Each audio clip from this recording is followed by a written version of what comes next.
শবে বরাত, ক্ষমার রাত, রহমতের রাত, নাজাতের রাত।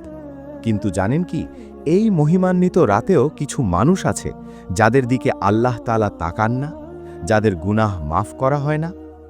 আজ আমরা জানব কোন কোন মারাত্মক ভুলের কারণে শবে বরাতেও আল্লাহর ক্ষমা থেকে বঞ্চিত হতে হয়। ১. শিরক, আল্লাহর সাথে কাউকে শরিক করা।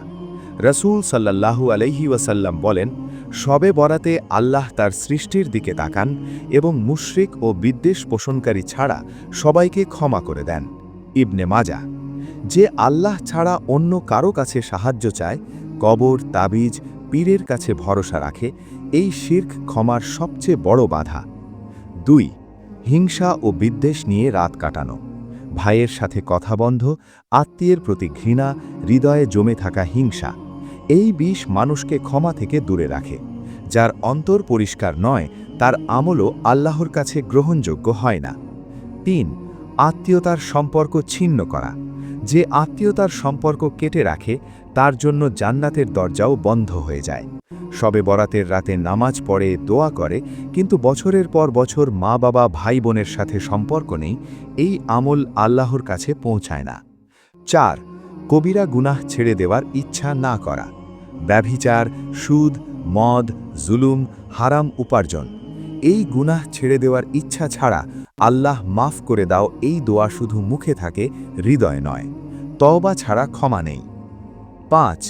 মানুষের হক নষ্ট করে রাখা।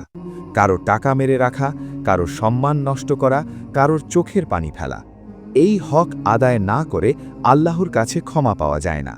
প্রথমে মানুষের কাছে ক্ষমা চাইতে হবে, তারপর আল্লাহর কাছে। শবে বরাত শুধু নামাজের রাত নয়, এটা মন পরিষ্কার করার রাত। আজই সিদ্ধান্ত নিন, শিরক ছাড়ব, বিদ্বেষ ছাড়ব, সম্পর্ক জোড়া লাগাবো, হারাম ছাড়ব, মানুষের হক আদায় করব।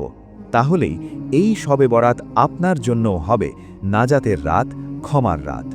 আল্লাহ আমাদের সবাইকে সত্যিকারের ক্ষমা পাওয়ার তৌফিক দিন। আমিন। প্রিয় বন্ধুরা, ভিডিওতে একটি লাইক দিন, কমেন্টে আমিন লিখুন এবং ইসলামিক গুরুত্বপূর্ণ আরও ভিডিও পেতে চ্যানেলটি সাবস্ক্রাইব করুন। ধন্যবাদ সবাইকে।